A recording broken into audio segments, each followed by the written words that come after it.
Hello बच्चा party, आपका स्वागत है साइंस राइजर की क्लास में। और आज हम पढ़ेंगे मूविंग कॉइल गैल्वेनोमीटर के बारे में। आपके सामने टॉपिक है मूविंग कॉइल गैल्वेनोमीटर, जिसको क्या कहते हैं, एमसीजी भी कहते हैं।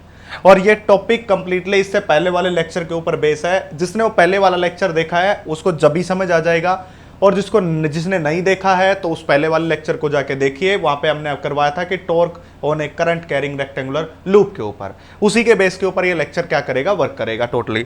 तो आज हम पढ़ेंगे मूविंग कॉइल गैल्वेनोमीटर के बारे में। और खास बात ये रहेगी कि बड़ा इंटरेस्टिंग टॉपिक है, और कैसे क्वेश्चन पूछे जा सकते हैं और कैसे आते हैं सभी की बात करेंगे। नीचे डिस्क्रिप्शन में टेलीग्राम चैनल का लिंक है, उसको जाके सब्सक्राइब कर लीजिए, ताकि कोई भी कंटेंट मटेरियल या कोई प्रॉब्लम है आप भी वहां पे शेयर कर सकते हैं।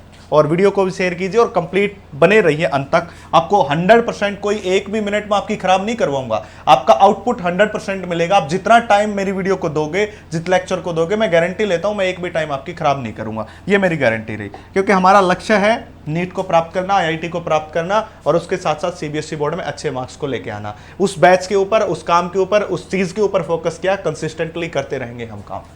तो मूविंग कॉइल गैल्वेनोमीटर, सबसे पहले तो ये डिवाइस क्या है, क्या चीज है मूविंग कॉइल गैल्वेनोमीटर। तो मूविंग कॉइल गैल्वेनोमीटर एक ऐसा डिवाइस होता है जो किसी भी सर्किट में करंट की प्रेजेंस को बताता है। ये नहीं बताएगा कि उसमें कितने अमाउंट में करंट है, वो तो एमीटर का काम होता है। इसमें 1 एम्पियर करंट है, 2 एम्पियर करंट है, 3 एम्पियर करंट है। ये क्या करेगा, ये डिटेक्ट करके बता देगा कि इस सर्किट में करंट है या नहीं है। उसके लिए हम किसका यूज करते हैं, मूविंग कॉइल गैल्वेनोमीटर का यूज करते हैं। ठीक है, क्या कहता है कि इज अ डिवाइस, और कौन सा डिवाइस है ये, इलेक्ट्रिकल डिवाइस है। तो device which is use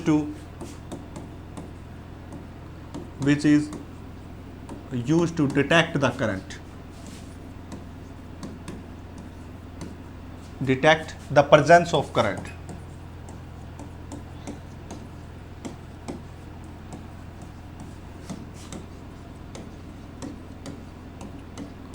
current in a circuit.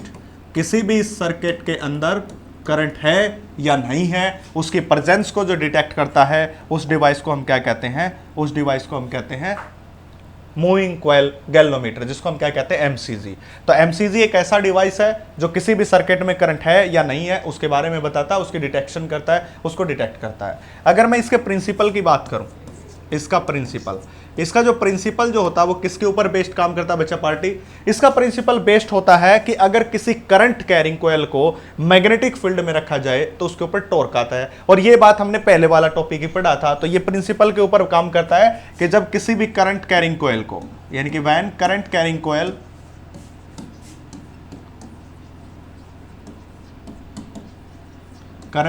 Coil is placed in magnetic field, is placed in magnetic field, then torque comes into play, then torque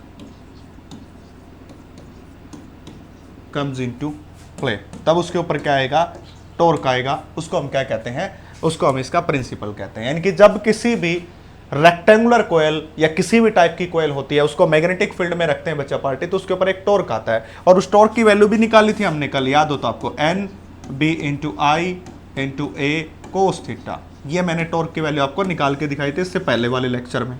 और जिस बच्चे ने वो लेक्चर नहीं देखा या जिसने टॉर्क के बारे में पहले से पता, वो समझ जाएगा। इसकी वैल्यू होती है N B I A cos theta. Torque is equal to N B I A cos theta, इसके बराबर होता है। अब हम क्या करते हैं, इसके कंस्ट्रक्शन की बात करते हैं कि इसमें कंस्ट्रक्शन क्या होता है, क्या इंपॉर्टेंट फैक्टर और कैसे क्वेश्चन पूछे जाते हैं। तो हम बात करते हैं अब इसके कंस्ट्रक्शन की। ठीक है, कंस्ट्रक्शन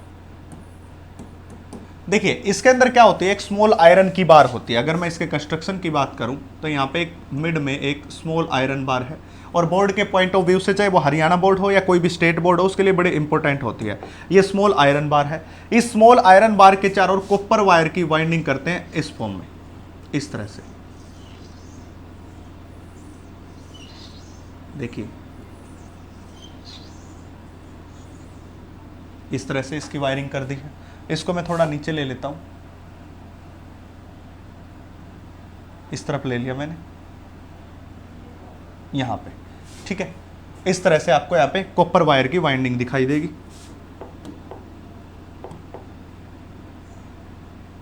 ये रहा कॉपर वायर की वाइंडिंग। ठीक है।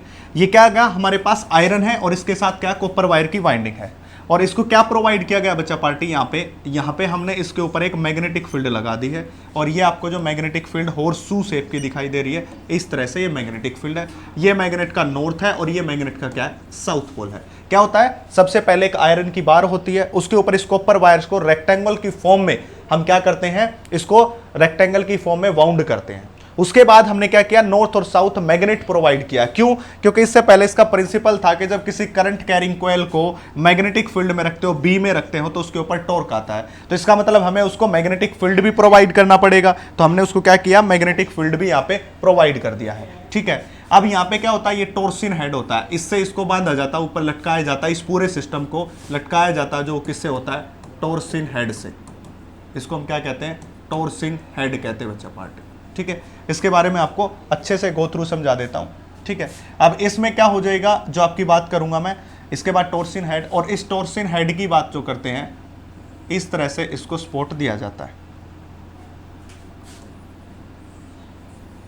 ये हो गया, और नीचे की तरफ ये हमारा रिजिड सपोर्ट हो गया, जिसके ऊपर ये कंप्लीट सिस्टम को रखा जाता है। ऐसे इसको रखा जाता है।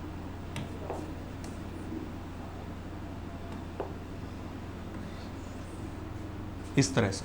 ठीक है, ये आपको दिखाई दे रहा होगा, इसको थोड़ा सा छोटा कर लेते हैं ताकि आपको अच्छे से समझ आ जाए।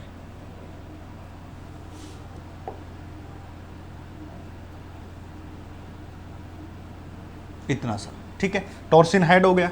अब इसके साथ साथ आपके पास ये क्या, सॉफ्ट आयरन कोर है, मैं यहाँ पे लिख देता हूँ आयरन कोर, आयरन की कोर हो गई, और ये कॉपर वाइंड कर रखा है। यहाँ पे क्या होता है बच्चा पार्टी में आपको बताऊं, यहाँ पे हेयर स्प्रिंग लगा होता है। ये जो हेयर स्प्रिंग होता है, ये देखिए, ये हेयर स्प्रिंग होता है, और ये हेयर स्प्रिंग यहाँ से निकलेगा, और देखिए मैं इसको थोड़ा सा यहाँ पे बना देता हूँ, ये हेयर स्प्रिंग होता है।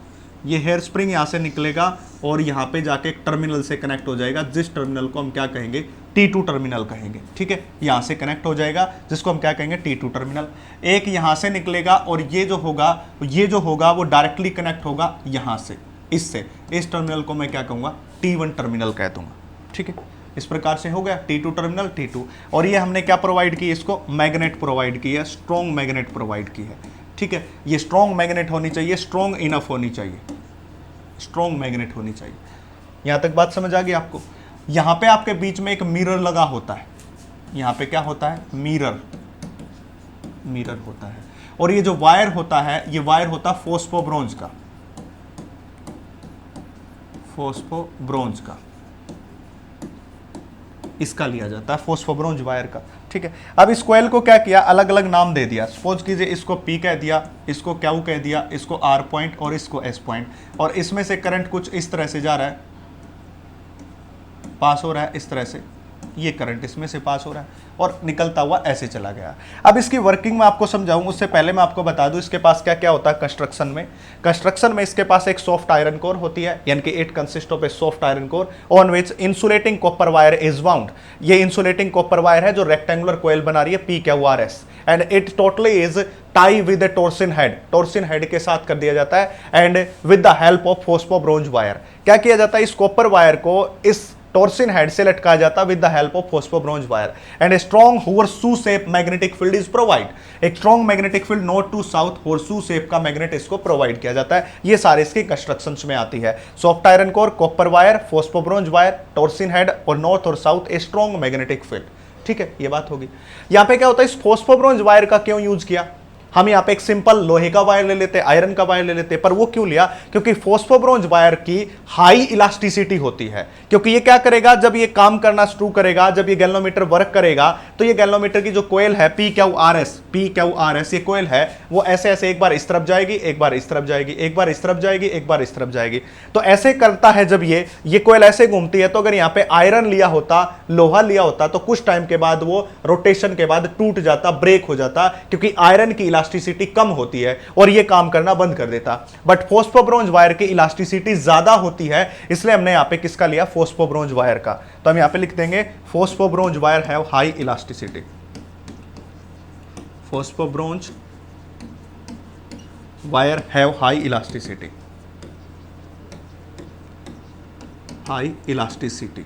इसके पास क्या होती है, इलास्टिसिटी ज़्यादा होती है बच्चा पार्टी, इसलिए इसका हमने क्या किया है, यूज किया है। ठीक है, इसके साथ साथ मैं आपको बता दूं टॉर्सिन हाइड से इसको हमने क्या करते हैं, कंप्लीटली लटकाया जाता है। अब ये आपको क्या कंप्लीट इसकी कंस्ट्रक्शन है और इसका डायग्राम है। अब इसकी कंस्ट्रक्शन का एक डायग्राम मैंने यहाँ पे जो है नीट एंड क्लीन भी आपके लिए डाला है, वो आपको बना के दिखा दिया, और यहाँ पे नीट एंड क्लीन मैंने डायग्राम ये दिखा दिया। देख सकते हो यहाँ पे दिस इज द फॉस्फोब्रोंज वायर, ये आपके सामने फॉस्फोब्रोंज का वायर है। ठीक है, यहाँ से स्टार्ट करते हैं, that is the iron core, अंदर आयरन की क्या होगी, कोर होगी, और इसके ऊपर ये क्या लगा रखा, कॉपर का वायर, वाउंड कर रखा कॉपर वायर। नॉर्थ और साउथ के टर्म में strong magnetic field, strong magnetic field को प्रोवाइड किया हुआ है, ये देख लीजिए। ये T2 टर्मिनल, ये T1, ये मिरर लगा दिया, ये फॉस्फोब्रोंज वायर, और ये टॉर्सिन हेड लगा दिया। ठीक है, और यहाँ पे स्पोर्ट दे दी जिसके थ्रू इसको रखा जाता है, जहाँ पे इसको रखना है वहाँ पे रख सकते हैं। और ये इसके पास PQRS, ये आपके पास क्या होगी, कोयल हो गई है, और ये हेयर स्प्रिंग है, इस हेयर स्प्रिंग के थ्रू जाके और ये T2 टर्मिनल से क्या हो गया, कनेक्ट हो गया। एग्जैक्टली ये डायग्राम, कंप्लीट ये डायग्राम। अब मैं आपको एक बात बता दूं, जब किसी भी मैग्नेट को जब किसी भी रेक्टेंगुलर कॉइल को मैग्नेटिक फील्ड में रखा जाता है तो उसके ऊपर आता है टॉर्क।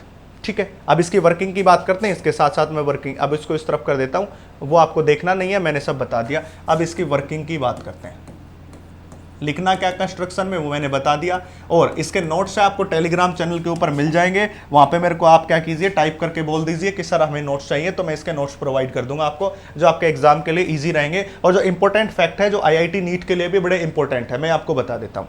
अब होगा क्या, जैसे ही ये मैग्नेटिक फील्ड इसको मैग्नेट प्रोवाइड करेगा, फील्ड प्रोवाइड करेगा, तो मैग्नेटिक फील्ड में एक रेक्टेंगुलर कॉइल होगी। जब किसी रेक्टेंगुलर कॉइल को मैग्नेटिक फील्ड में रखा जाता है तो उसके ऊपर टॉर्क आता है। इससे पहले वाला टॉपिक था यही, इससे पहले वाला लेक्चर वही है, आपको प्लेलिस्ट में ऊपर कॉर्नर में मिल जाएगा, वहां पे जाके देख सकते हो। तो उसके ऊपर टॉर्क आता है, तो जो टॉर्क आएगा वो टॉर्क कितना आ जाएगा, that is the NBI into A into cos into theta. ठीक है, ये जो टॉर्क आता है ये मैक्सिमम टॉर्क आता है, क्यों, क्योंकि यहाँ पे जो थीटा है वो किसके बराबर होता है, 0 डिग्री के बराबर। ठीक है, तो टॉर्क कितना हो जाएगा यहाँ पे, N into B into I into A, that is the equation number 1। ये इक्वेशन नंबर 1 हो गया। अब एक बच्चा ये पूछ सकता है, या आपके मन में ये आ सकता है बच्चा पार्टी कि ये थीटा 0 डिग्री कैसे हुआ। ये थीटा 0 डिग्री होने का कारण है यहाँ पे इस मैग्नेटिक फील्ड का, क्योंकि हम यहाँ पे कौन सा मैग्नेटिक फील्ड यूज करते हैं, रेडियल मैग्नेटिक फील्ड। ये इंपॉर्टेंट बात है, अलग से क्वेश्चन आता है इसके ऊपर, अलग से क्वेश्चन पूछा जाता है, रेडियल मैग्नेटिक फील्ड। इसी रेडियल मैग्नेटिक फील्ड के कारण ये जो थीटा है ये किसके बराबर हुआ है, 0 डिग्री के बराबर होता है। रेडियल मैग्नेटिक फील्ड वो मैग्नेटिक फील्ड होता है जिसमें ये जो कोयल का प्लेन है और जो मैग्नेटिक फील्ड है, दोनों के बीच जो एंगल बनेगा वो 0 डिग्री का बनेगा। तो रेडियल मैग्नेटिक फील्ड एक ऐसा मैग्नेटिक फील्ड होता है जिसके अंदर प्लेन ऑफ कोयल और मैग्नेटिक फील्ड के बीच, दोनों के बीच 0 डिग्री का एंगल बनता है। ठीक है, तो हम क्या लिखेंगे, दिस इज द फील्ड, इसको लिख दूं मैं definition, this is a field in which, this is the field in which angle between plane of coil and magnetic field, जिसको मैं B से लिख रहा हूं, इज 0 डिग्री, इज 0 डिग्री। किसके बराबर होना चाहिए बच्चा पार्टी, 0 डिग्री के बराबर होना चाहिए। ठीक है, 0 डिग्री के बराबर होना चाहिए, तो इसलिए थीटा 0 डिग्री, ये रेडियल मैग्नेटिक फील्ड प्रोवाइड किया, और 0 डिग्री हो गया। अब 0 डिग्री के कारण ये क्या होगा, टॉर्क मैक्सिमम, जिसको इक्वेशन नंबर 1 मैंने यहाँ पे बोला है। अब एक खास बात है यहाँ पे बच्चा पार्टी, देखिए जो रेडियल मैग्नेटिक फील्ड है वो किस तरह का फील्ड होता है। सबसे पहले तो यहाँ पे रेडियल उसको बनाना है तो उसके लिए क्या करनी पड़ेगी, प्रॉपर कटिंग करनी पड़ेगी। कैसी करनी पड़ेगी, प्रॉपर कटिंग। सबसे पहला पॉइंट तो ये है कि हमें रेडियल बनाना है उसको, तो सबसे पहले उसकी प्रॉपर कटिंग चाहिए। दूसरी, वो किस शेप में होनी चाहिए, कनकेव शेप में होनी चाहिए। कौन सी शेप में होनी चाहिए,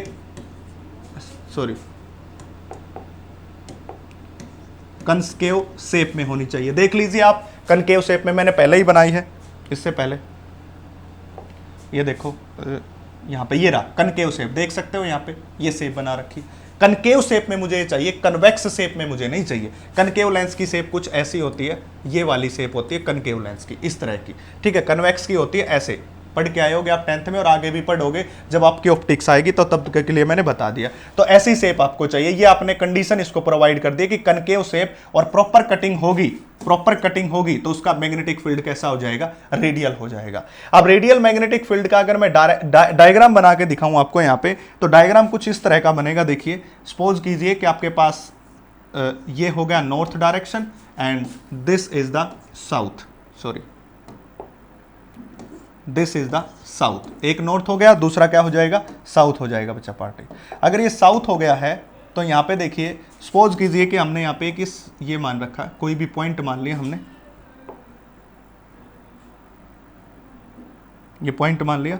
इसके अंदर क्या करेंगे, इस तरफ से मैग्नेटिक फील्ड लाइन निकलेंगे, ऐसे निकलेंगे, ऐसे मैग्नेटिक फील्ड लाइन निकलेंगी, इसकी तरफ जाएंगे, ऐसे मैग्नेटिक फील्ड लाइन निकलेंगी। ये जो अंदर दिखा रखा है क्रॉस सेक्शन दिखा रखा है, ऊपर से टॉप व्यू, इस पूरी का यहां से तक का टॉप व्यू आपको दिखा रखा है। टॉप व्यू के अंदर इस प्रकार से ये रेडियल मैग्नेटिक फील्ड लगेगा आपको, इस प्रकार से रेडियल मैग्नेटिक फील्ड लगेगा। और इस रेडियल मैग्नेटिक फील्ड की खास बात यह है कि इसके अंदर प्लेन ऑफ कॉयल और मैग्नेटिक फील्ड के अंदर 0 डिग्री का एंगल होता है। Direction north to south, north to south, north to south, इस प्रकार से ये आपके पास क्या हो जाएंगी, डायरेक्शन हो जाएंगी। तो जब भी आपको 2 नंबर में रेडियल मैग्नेटिक फील्ड का आए तो उसके लिए ये डेफिनेशन और ये डायग्राम आपको बनाना पड़ेगा, और इसके लिए आपको प्रॉपर कटिंग और एक कनकेव शेप चाहिए, ये चाहिए दोनों बातें, तभी वो रेडियल बनेगा और ताकि वो स्ट्रॉन्ग मैग्नेटिक फील्ड को प्रोड्यूस कर सके। और इसके साथ साथ आपको सॉफ्ट आयरन कोर का यूज करना है, सॉफ्ट आयरन का भी यूज कर सकते हो स्ट्रॉन्ग मैग्नेटिक फील्ड के लिए, ताकि वो most enough strong magnetic field बना सके। उसके लिए भी आपको किसका यूज कर सकते हो, सॉफ्ट आयरन का आप यूज कर सकते हो। उस सॉफ्ट आयरन की खास बात क्या होती है बच्चा पार्टी, सॉफ्ट आयरन की जो होती है वो खास बात ये होती है कि वो स्ट्रॉन्ग मैग्नेट बनाती है, वो हमें स्ट्रॉन्ग मैग्नेट ही चाहिए। 3 कंडीशन है इसके लिए। अब इसके बाद क्या होता है कि देखिए ये जो कोयल है रोटेट करेगी, मैं आपको समझा देता हूं। देखिए सपोज कीजिए कि ये आपके पास कोयल है और ऊपर ये टॉर्शन हेड से इसको ऐसे कनेक्ट कर रखा है, इस प्रकार से ये कोयल है पूरी पी क्या हुआ है और इसको, अब जैसे इसको मैग्नेटिक फील्ड यहां से लगा, रेडियल मैग्नेटिक फील्ड जो मैक्सिमम है, तो इसके ऊपर टॉर्क आएगा। अब टॉर्क के कारण सोचिए ये रोटेट करके यहां पहुंच गई इस सिचुएशन में, ठीक है, यहां पे पहुंच गई है। अब टॉर्क के कारण, कौन से टॉर्क के कारण, NBIA के कारण, इस टॉर्क के कारण ये इतना रोटेट कर गई। अब इस टॉर्क के कारण ये रोटेट करी तो वापस अपनी ओरिजिनल पोजीशन के ऊपर आएगी, तो ये वापस अपनी ओरिजिनल पोजीशन के ऊपर आ रही ऐसे, तो इसको जो वापस अपनी ओरिजिनल पोजीशन के ऊपर लेके आने वाला फोर्स होता है उसको कहते हैं रीस्टोरिंग टॉर्क। क्या कहते हैं, रीस्टोरिंग टॉर्क। तो यहां पे लिखूंगा मैं, यहां पे लिखूंगा restoring torque, restoring torque bring coil into its original position, उसकी ओरिजिनल पोजीशन के ऊपर लेके आएगा। That is the next point. पहला पॉइंट टॉर्क के लिए, दूसरा पॉइंट रेडियल मैग्नेटिक फील्ड, तीसरा ये, इसको लिखते हैं हम torque restoring. Torque R is equal to किसके बराबर होता है, के इंटू थीटा के बराबर होता है बच्चा पार्टी। थीटा क्या होता है, के क्या होता है, टॉर्सिनल कांस्टेंट, के is torsional constant, torsional constant होता है, ठीक है। और यहां पे जो थीटा है वो टॉर्सिन जितने एंगल से वो रोटेट हुआ है, दूसरे एंगल से वापस आएगा वो हो जाएगा। अब आपके पास देखो that is the equation number 2। देखिए बच्चा पार्टी इक्वेशन नंबर 2 हो गई है। अब इक्वेशन नंबर 2 है टॉर्क रेस्टोरिंग के थीटा, और इक्वेशन नंबर 1 क्या थी बच्चा party, that is torque is equal to में NBIA। अब दोनों टॉर्क है तो दोनों को इक्वेट कर दें। अब इक्वेट करेंगे तो क्या लिखेंगे, इक्वेट 1 और 2 को करते हैं तो that is the torque is equal to में टॉर्क रेस्टोरिंग के बराबर। उसकी वैल्यू कितनी थी बच्चा पार्टी, NBI इंटू ए के बराबर, और इसकी वैल्यू क्या आई हमारे पास, के इंटू थीटा के बराबर आई है, ठीक है। अब दोनों को जब इक्वेट किया तो मैं यहां से आई की वैल्यू निकालूं तो it comes out to be K into theta divided by NB into A के बराबर, ठीक है, NB इंटू ए। अब आपको मैं बताऊं ये जो NB इंटू ए है, ये वाली जो टर्म है ये किसके बराबर है, कैपिटल G के बराबर, ठीक है। तो I किसके बराबर बन गया यहाँ पे, that is the G into theta के बराबर बन गया, ठीक है। और यहाँ पे G की वैल्यू कितनी आई हमारे पास, G इज इक्वल टू में K डिवाइडेड बाय में NB इंटू ए के बराबर, ठीक है। और G को हम क्या कहते हैं, गैल्वेनोमीटर कांस्टेंट, ठीक है। G यहाँ पे जो आपके पास दिखाई दे रहा है जो कि किसके बराबर हो गया, गैल्वेनोमीटर कांस्टेंट के बराबर हो गया, गैल्वेनोमीटर कांस्टेंट के बराबर हो गया, ठीक है। समझ आ गया। एन है यहाँ पे total number of turns, B magnetic field और ए क्या है एरिया ऑफ क्रॉस सेक्शन और के टॉर्सनल कांस्टेंट हो गया। तो हमारे पास जी की वैल्यू आ गई और आई हमारे पास कितना हो गया टोटल जी इंटू थीटा के बराबर हो गया। तो यही हमने प्रूव करना था कि जो आई है वो डायरेक्टली प्रोपोर्शनल किसके आ रहा है थीटा के आ रहा है। थीटा यहां पे क्या है डिफ्लेक्शन, क्या है डिफ्लेक्शन, थीटा क्या बच्चा पार्टी डिफ्लेक्शन है। मतलब क्या हुआ जो आपने जो सुई देखी होगी ना लैब में आप गैल्वेनोमीटर देखोगे तो उसके ऊपर एक सुई लगी हुई होती है, उसके ऊपर सुई होती है जो डिफ्लेक्ट करती है। तो यानी कि जैसे जैसे करंट को पास करेंगे तो करंट के डायरेक्टली प्रोपोर्शनल है थीटा जिसको कहते हैं डिफ्लेक्शन। तो जितना करंट पास किया उतना ही डिफ्लेक्शन आया। तो वही तो बात प्रूव करनी थी कि अगर किसी सर्किट में करंट है तो उसकी प्रेजेंस को बताएगा कौन मूविंग कॉइल गैल्वेनोमीटर। अगर उस सर्किट में करंट होगा तो उस गैल्वेनोमीटर में डिफ्लेक्शन आएगा और डिफ्लेक्शन से हमें पता चल जाएगा कि इस सर्किट में करंट है। तो वही बात हमने यहां से प्रूव कर दी है और प्रूफ होके भी आ चुकी है। और इसका यूज क्या हो जाएगा बच्चा पार्टी, इसका यूज है to detect the presence of current in the circuit. वही तो कर रहा है ये डिफ्लेक्शन। बड़ा इंटरेस्टिंग फैक्ट था, ये बात आ गई। अब इसके बाद आपको क्या करना है, इसकी मैं इंपॉर्टेंट बात बताऊं तो इसकी सेंसिटिविटी बड़ी इंपॉर्टेंट होती है गैल्वेनोमीटर की। जो नेक्स्ट टॉपिक है अपना वो है sensitivity, sensitivity of galvanometer. Galvanometer इसकी सेंसिटिविटी बड़ी इंपॉर्टेंट है। अब यहां पे क्या है सेंसिटिविटी का मतलब क्या होता है वो देखिए। सेंसिटिविटी का मतलब क्या होता है बच्चा पार्टी वो मैं आपको बताता हूं। सेंसिटिविटी समझिए आप, सपोज कीजिए कि आपने जब कभी किसी रेलवे स्टेशन के ऊपर गए होंगे तो रेलवे स्टेशन पे आपने नोटिस किया होगा कि जैसे स्मोकिंग के लिए कोई भी बंदा मैच बॉक्स को जलाता है, जैसे ही उस मैच बॉक्स को जलाया तुरंत सायरन बजने स्टार्ट हो जाते हैं। हालांकि जो मैच बॉक्स जलाने से जो हमारे पास जो फायर लगी है, जो आग लगी है, जो टेम्परेचर इंक्रीज हुआ है उसके कारण बहुत ही कम है। हो सकता है कि 0.001 डिग्री सेल्सियस या 0.1 डिग्री सेल्सियस बढ़ा हो। मतलब वहां पे जो इंस्ट्रूमेंट लगा है वो इतना सेंसिटिव है, अगर उसके पास थोड़ा सा भी जो नेग्लिजिबल जिसको हम बोलते हैं उतना टेम्परेचर भी बढ़ता है किसी चीज का तो वो सायरन देना स्टार्ट कर देता है। यानी कि वो बहुत ही सेंसिटिव है। एक तो ऐसा हो कि मैं वहां पे कंप्लीट 100 डिग्री सेल्सियस तक टेम्परेचर ले जाऊं या 50 डिग्री सेल्सियस तक टेम्परेचर लेगा और वो सायरन काम ही नहीं कर रहा तो वो इनसेंसिटिव है। अगर मैं वहां पे 1 डिग्री सेल्सियस टेम्परेचर भी बढ़ा दूं और तुरंत वो ये बता दे कि यहां पे कहीं ना कहीं स्मोकिंग हुई है या यहां पे टेम्परेचर बढ़ा है तो इसका मतलब वो सेंसिटिव है। इसी का मतलब यहां पे क्या होता है कि गैल्वेनोमीटर की सेंसिटिविटी की अगर हम बात करें तो वो कहता है कि इसको तब सेंसिटिव कहेंगे अगर मैं इसमें से थोड़ा सा करंट पास करूं और उसके बाद भी ये क्या दे दे डिफ्लेक्शन दे दे। यही बात है। तो हम क्या कहेंगे galvanometer is said to be sensitive, galvanometer is said to be sensitive, galvanometer is said to be sensitive if it gives deflection, if it gives large deflection, large deflection. वो क्या दे बहुत ज्यादा डिफ्लेक्शन दे, even small current, even small current is pass through it, small current is pass through it, passed through it. कहने का मतलब क्या है उसके अंदर से हमने क्या किया है थोड़ा सा करंट पास किया है और उसके बाद भी उसने डिफ्लेक्शन दे दिया तो गैल्वेनोमीटर सेंसिटिव है, वो गैल्वेनोमीटर अच्छा है। ये बात बताने की कोशिश की जा रही है यहां पे। तो ये बात आप समझ ले, यानी कि उसके अंदर से थोड़ा सा करंट पास कीजिए और उसके बाद भी वो क्या देगा गैल्वेनोमीटर आपको डिफ्लेक्शन देगा। उसको हम क्या कहते हैं सेंसिटिव। जैसे अभी अभी मैंने टेम्परेचर रेलवे स्टेशन वाला आपको एग्जाम्पल दिया है, ठीक है। दो टाइप की सेंसिटिविटी होती है बच्चा पार्टी यहाँ पे। जो फर्स्ट टाइप की सेंसिटिविटी होती है उसको कहते हैं हम करंट सेंसिटिविटी, करंट सेंसिटिविटी।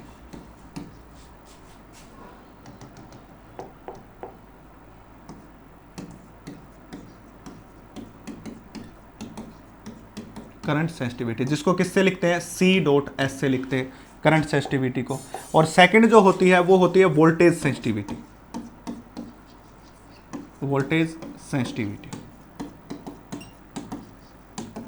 जिसको हम लिखते हैं VS से, ठीक है। जहां पे मैं CS लिखूं इसका मतलब करंट सेंसिटिविटी और जहां पे मैं VS लिखूं इसका मतलब क्या हो जाएगा वोल्टेज सेंसिटिविटी। तो करंट सेंसिटिविटी और वोल्टेज सेंसिटिविटी में क्या डिफरेंस होता है बच्चा पार्टी वो देखिए।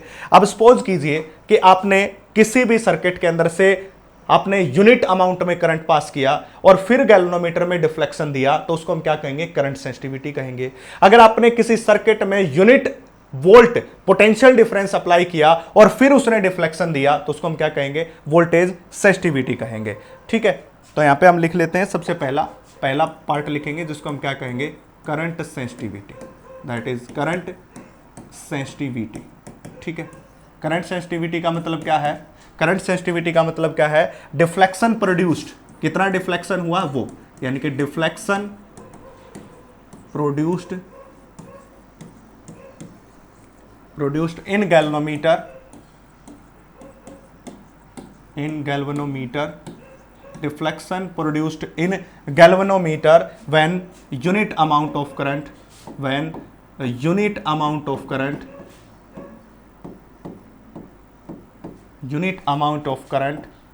करंट को मैं आई लिख रहा हूं बच्चा party, is passed through it, अगर उसके अंदर से यूनिट अमाउंट में करंट को पास किया गया और तब जितना डिफ्लेक्शन प्रोड्यूस हुआ उसको हम क्या कहते हैं, करंट सेंसिटिविटी कहते हैं।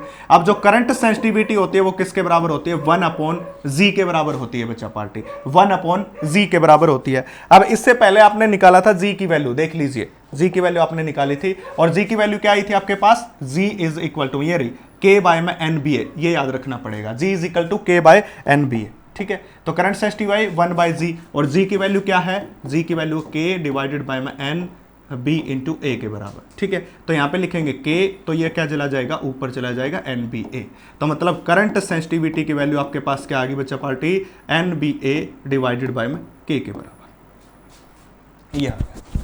ठीक है, बड़ी इजी चीजें हैं, लक्ष्य को आपको प्राप्त करना है तो उसके लिए आपको मेहनत कंटिन्यूस करनी पड़ेगी और कंसिस्टेंट करनी पड़ेगी। देखिए कोई चीज़ मुश्किल नहीं होती। आप अगर ये सोच रहे हो कि भाई IIT नीट कोई बहुत बड़ी चीज़ है या ऐसी चीज़ जो होने वाली ही नहीं है वो कोचिंग से, मैं आपको बता दूं ये कोचिंग सेंटर अभी इफेक्टिव में आए होंगे, इससे पहले भी तो बच्चे थे जब 2000 के अंदर के IIT नहीं होती थी, क्या 2000 से पहले कभी नीट और IIT नहीं होती थी, जब ये कोचिंग सेंटर नहीं थे, जब ये कोचिंग सेंटर किसी एक आध जगह के ऊपर थे, उस टाइम भी तो बच्चों का एडमिशन होता था। ऐसी तो बात नहीं है, इसका मतलब एडमिशन हो सकता है बट आपकी तैयारी और आपकी लगन और आपका फोकस होना चाहिए उस चीज के ऊपर, ये बात है। तो ये हो गया हमारे पास करंट सेंसिटिविटी। अब इसी के बाद बात करते हैं वोल्टेज सेंसिटिविटी की। नेक्स्ट बात हम करेंगे वोल्टेज सेंसिटिविटी।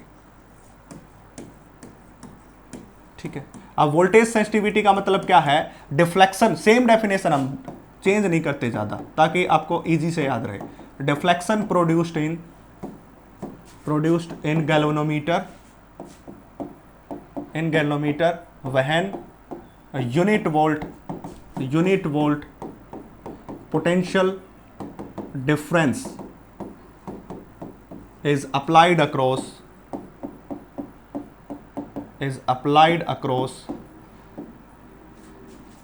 it, यानी कि गैल्वेनोमीटर के अक्रॉस अगर unit volt potential difference apply कर दिया जाए और उसके बाद भी वो डिफ्लेक्शन दे तो उसको हम क्या कहेंगे, वोल्टेज सेंसिटिविटी। अब तो आपको ये इसके लिए फेमिलियर हो चुके हो, तो ये होती है 1/G इंटू R के बराबर, ये याद रखे भाई डिफरेंस। क्या डिफरेंस है, करंट सेंसिटिविटी आपने निकाला था वो था 1/G और वोल्टेज सेंसिटिविटी जो आपने निकाला है वो क्या हो जाएगा, ये आगे चला गया, वो क्या हो जाएगा 1/GR और G की वैल्यू आपके पास क्या थी बच्चा party, K divided by NB into A के बराबर। तो voltage sensitivity comes out to be ये रखेंगे यहाँ पे रखेंगे तो 1 डिवाइडेड बाय G की जगह मैं क्या रखूँगा, K by NB into A और इंटू क्या हो जाएगा R, तो ये क्या आ जाएगा, that is NBA divided by K into R के बराबर। ये फार्मूला आ गया, मतलब वोल्टेज सेंसिटिविटी का जो फार्मूला है वो क्या आ जाएगा आपके पास, NBA divided by K into R, ये आ जाएगा। ठीक है, यहाँ पे N क्या है बच्चा पार्टी, नंबर ऑफ टर्न्स, याद रखें N क्या है, नंबर ऑफ टर्न्स। ठीक है, A area of cross section, B magnetic field, R क्या है, रेजिस्टेंस, कभी और कुछ समझ लो इसको, R रेजिस्टेंस। ठीक है, ये बात आ गई, तो ये हो गया वोल्टेज सेंसिटिविटी। अब देखिए यहाँ पे मैं आपको इससे पहले एक बात बताऊं करंट सेंसिटिविटी है वो किसके ऊपर डिपेंड कर रही है, एन के ऊपर, बी के ऊपर, ए के ऊपर और के ऊपर। अगर मुझे किसी भी गैल्वेनोमीटर की करंट सेंसिटिविटी बढ़ानी है तो मैं यहां पे मैग्नेटिक फील्ड को बढ़ाऊं या एरिया ऑफ क्रॉस सेक्शन को बढ़ाऊं या एन की वैल्यू नंबर ऑफ टर्न्स को बढ़ा दूं या फिर मैं के को स्मॉल कर दूं। तो यही बातें हैं, यानी कि जब भी आपको बात करनी हो करंट सेंसिटिविटी की, एक तो सिंपल सा फार्मूला, यहां से वेरिएशन पूछता है बच्चा पार्टी, क्वेश्चन पूछता है कि अगर हमें किसी की करंट सेंसिटिविटी को बढ़ाना गैल्वेनोमीटर की तो मुझे क्या करना होगा। तो मैं कहूंगा उसके मैग्नेटिक फील्ड को बढ़ाऊंगा, उसके एरिया ऑफ क्रॉस सेक्शन को बढ़ा दूंगा, नंबर ऑफ टर्न्स को बढ़ा दूंगा। बट उसका जो के है, जिसको हम क्या कहते हैं, कांस्टेंट कहते थे, टॉर्सिनल कांस्टेंट के, उसको मैं कम करूंगा क्योंकि ये इनवर्सली प्रोपोर्शनल है। इस प्रकार से अब हम बात करते हैं वोल्टेज सेंसिटिविटी की। अब देखिए वोल्टेज सेंसिटिविटी डायरेक्टली डिपेंड हो रही है बी के ऊपर, दिखाई दे रहा होगा आपको कि बी के ऊपर, तो मैग्नेटिक फील्ड को बढ़ा दिया वोल्टेज सेंसिटिविटी बढ़ेगी, एरिया ऑफ क्रॉस सेक्शन को बढ़ा दिया वोल्टेज सेंसिटिविटी बढ़ेगी। बट आप बात करते हो एन की, और के को आपने क्या करना, घटा दिया तो भी वोल्टेज सेंसिटिविटी बढ़ेगी। बस जब आप नंबर ऑफ टर्न्स के साथ कोई भी चेंजमेंट करते हो तो उसके साथ रेजिस्टेंस भी चेंज होता है उस कोयल का। अब आप एक बात देखिए, एक कोयल के अंदर 2 टर्न्स है, केवल 2 टर्न्स हमने ली कॉपर की, तो उसका रेजिस्टेंस अलग होगा। अब उसके अंदर मैंने नंबर ऑफ टर्न्स बढ़ा दिया तो उसकी लेंथ भी बढ़ेगी और जिसके कारण उसका रेजिस्टेंस भी बढ़ेगा। इसलिए जब वोल्टेज सेंसिटिविटी की बात करते हो तो उसमें नंबर ऑफ टर्न्स बढ़ाते हुए आपको ध्यान रखना पड़ेगा कि रेजिस्टेंस चेंज हो रहा है और कितना चेंज हो रहा है। वहां पे आपको ये नहीं कह सकते हो डायरेक्टली कि नंबर ऑफ टर्न्स को बढ़ा के अपने वोल्टेज सेंसिटिविटी को बढ़ा दिया, नहीं, जितना नंबर ऑफ टर्न्स बढ़ेगा उतना ही उसका रेजिस्टेंस भी बढ़ेगा, दोनों का रेशियो सेम आ जाएगा। इसलिए नंबर ऑफ टर्न्स बढ़ाने से कभी भी अफेक्ट नहीं होती वोल्टेज सेंसिटिविटी। केवल आपको बी से, ए से और के से बढ़ाओ, मैग्नेटिक फील्ड को बढ़ाओ, एरिया ऑफ क्रॉस सेक्शन को, बट के को क्या कर दो, डिक्रीज, तो आपका क्या होगा, वोल्टेज सेंसिटिविटी बढ़ जाएगा। तो this is the information regarding, ये इंफॉर्मेशन कंप्लीट आपके थी मूविंग कॉइल गैल्वेनोमीटर क्या होता है, उसकी करंट सेंसिटिविटी क्या, वोल्टेज सेंसिटिविटी क्या और सेंसिटिविटी क्या। बड़ा अच्छा टॉपिक है, इंपॉर्टेंट टॉपिक है, ज्यादा मुश्किल नहीं है। इसके बाद इसके क्वेश्चंस की बात करते हैं। देखिए सबसे पहला क्वेश्चन की बात करते हैं, ये रहा। खास बात यह कि नीट 2018 के अंदर ये क्वेश्चन पूछा गया है और इस क्वेश्चन में है क्या वो देख लीजिए। क्वेश्चन कहता है current sensitivity of a moving coil galvanometer is 5 division milliampere. मैं पहले ही कहता हूं कि सॉल्यूशन लिख लीजिए और उसके अंदर जो गिवन सिचुएशन है उसको लिख लीजिए, तभी आप इसको कर पाओगे। तो इसके लिए आपको बता दूं current sensitivity IS is equal to मैं 5 डिवीजन डिवाइडेड बाय में मिली एम्पियर, ऐसे है। अब आपको पता मिली एम्पियर है, उसको एम्पियर में चेंज करना, तो मैं कैसे करूंगा, 5 डिवीजन डिवाइडेड बाय में 10⁻³ एम्पियर, ये हो जाएगा, क्योंकि 1 मिली इज इक्वल टू 10⁻³ हो जाएगा। अब क्या कह रहा है, एंड इट्स वोल्टेज सेंसिटिविटी, जिसको angular diffraction per unit voltage का, वोल्टेज सेंसिटिविटी क्या होती है, जब यूनिट अमाउंट का पोटेंशियल डिफरेंस अप्लाई किया जाए तो जो डिफ्लेक्शन आएगा उसको वोल्टेज सेंसिटिविटी, यूनिट अमाउंट का करंट अप्लाई किया जाएगा तब जो डिफ्लेक्शन आएगा उसको करंट सेंसिटिविटी। अब ये भी बताया था। तो वोल्टेज सेंसिटिविटी की वैल्यू कितनी प्रोवाइड कर रहा है हमारे पास, 20 डिवीजन पर वोल्ट, 20 डिवीजन पर वोल्ट इतनी प्रोवाइड कर रहा है। The resistance of galvanometer, galvanometer का रेजिस्टेंस हमें क्या करना है, बताना है। अब आप एक बात सोचिए कि जो करंट सेंसिटिविटी होती है उसकी वैल्यू क्या होती है आपके पास बच्चा पार्टी, K बाय में N B इंटू ए के बराबर। देख लीजिए अभी अभी फार्मूला आपको करवाया गया था, ये रहा, दैट इज ये रहा current sensitivity NBA by K, opposite लिख दिया बच्चा पार्टी हमने, वहां पे उल्टा कर दिया ना हमने, यहां पे ये हो जाएगा, that is the NBA divided by में K, क्योंकि वो K नीचे आना था उसको ऊपर जाना था, ये होगा, ठीक है। ये करंट सेंसिटिविटी IS से लिख दिया। अब वोल्टेज सेंसिटिविटी की हम बात करेंगे तो वो क्या आएगा, NBA डिवाइडेड बाय में K इंटू में R के बराबर, ये आ जाएगा, ठीक है। अभी अभी निकाल के आपको सिखाया गया था। तो IS डिवाइडेड बाय VS किसके बराबर होगा, that is the NBA divided by में K, और यहाँ पे बनेगा NBA डिवाइडेड बाय में K इंटू R, ठीक है। That is the current sensitivity और that is the voltage sensitivity, ये हो गया आपके पास। अब इसके बाद देखिए क्या होगा, मैं आपको बताऊं आगे। तो अब देखिए आपके पास क्या होगा बच्चा पार्टी, NBA कैंसिल, K से क्या हो जाएगा, कैंसिल हो जाएगा। जब ये सब कैंसिल हो रहा है तो आपके पास क्या बचा, you have to IS divided by में VS इज इक्वल टू में R, और यही बताना था। क्वेश्चन क्या पूछ रहा था, क्वेश्चन पूछ रहा था रेजिस्टेंस ऑफ गैल्वेनोमीटर। अब रेजिस्टेंस ऑफ गैल्वेनोमीटर आपके पास आ गया है। अब रेजिस्टेंस ऑफ गैल्वेनोमीटर आ गया, देखिए दैट इज द R, आपको R ही निकालना है, that is R is the IS। What is the value of IS, that is IS is 5 divided by 5 divided by 10⁻³ and what is the value of Vs, that is Vs is 20, ये हो गया 20।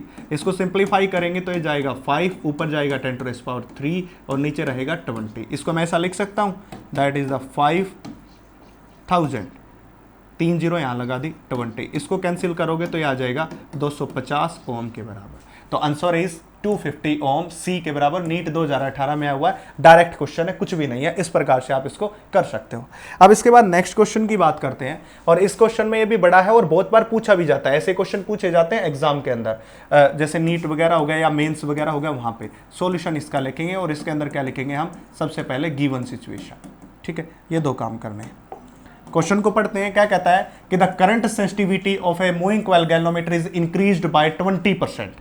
मतलब IS जो था उसको increase करके किसके बराबर कर दिया, IS डैश, और कितने से बढ़ा दिया, 20%।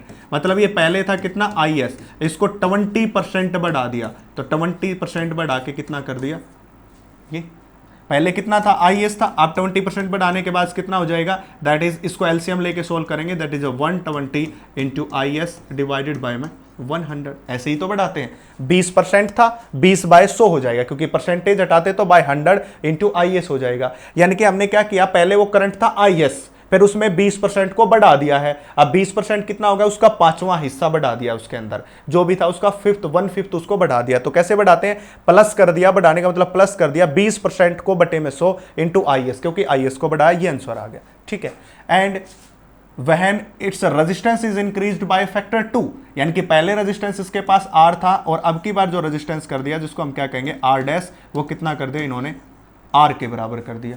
ठीक है, calculate by what factor does voltage sensitivity change. अब ये पूछना चाहता है कि कितने फैक्टर से वोल्टेज सेंसिटिविटी, ठीक है, वो हमें बताना है।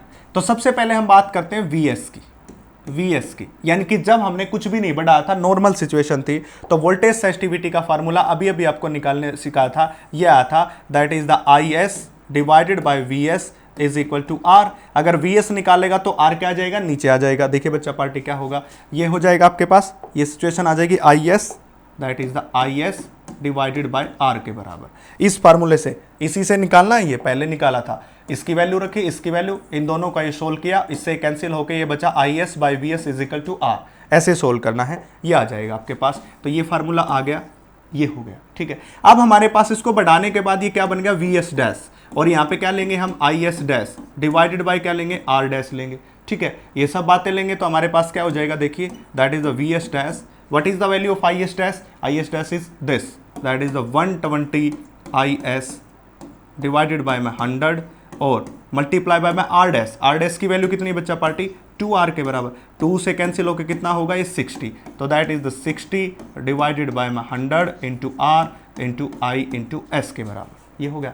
अब ये क्या पूछ रहा है, by what factor, calculate by what factor the voltage sensitivity change. अब चेंज इन वोल्टेज सेंसिटिविटी बताना है, तो चेंज बताते हैं कैसे है, चेंज कैसे बताते हैं, change in voltage sensitivity, change in voltage sensitivity कब पता चलेगा, जब हमारे पास जो इनिशियल थी Vs, उसमें से हमने जो निकाली Vs डैश वो हमने माइनस की और डिवाइडेड बाय क्या कर दिया, Vs। ऐसे ही तो निकालते हैं, जो हमारे पास थी इनिशियली Vs, जिसको हमने IS बाय R कहा था, उसमें से जो हमारे बढ़ाने के बाद जो वोल्टेज सेंसिटिविटी आई, Vs डैश माइनस और डिवाइडेड बाय Vs के बराबर, ऐसे निकालते हैं। अब देखिए Vs की वैल्यू हमारे पास कितनी थी बच्चा party, IS by R minus Vs dash की वैल्यू अभी अभी निकाली, ये आगे 60 IS डिवाइडेड बाय में 100 into R divided by original voltage sensitivity, that is IS by R के बराबर। इसको क्या करना है, अब सोल्व करना है। अब इसको सोल्व करेंगे, देखिए क्या आएगा, यहाँ पे हम क्या करेंगे, एलसीएम ले लीजिएंगे और 100 इंटू R एलसीएम आ जाएगा, ये 100 ऊपर जाएगा तो that is the 100 IS minus 60 IS और इसके बटे में कितना है, IS by R, that is IS by R के बराबर। ये कितना आएगा, 100 IS minus 60 IS, that is the 40 IS divided by क्या हो जाएगा, 100 R और ये आएगा IS और ऊपर क्या जाएगा R से R कैंसिल, ये इससे कैंसिल, ये 0 से कैंसिल, दैट इज 4/10 के बराबर आ गया। ठीक है, तो इतना हो गया 4/10। इसको परसेंटेज में चेंज करना है तो मल्टीप्लाई बाय 100, तो इससे आ जाएगा कैंसिल, तो दैट इज द 40%। परसेंटेज के लिए मल्टीप्लाई किया है बच्चा पार्टी 100 ताकि हम परसेंटेज, तो कितने फैक्टर से चेंज होगा, 40% फैक्टर से चेंज होगा। और वही बात ये पूछ रहा था कि by what factor voltage sensitivity change, that is change bye 40%। This is the answer. तो आज के लिए सिर्फ इतना ही, बाकी नेक्स्ट लेक्चर में करते हैं। और इसके बाद आपको कोई प्रॉब्लम है तो नीचे कमेंट सेक्शन में आप मेंशन कर सकते हो। Thank you.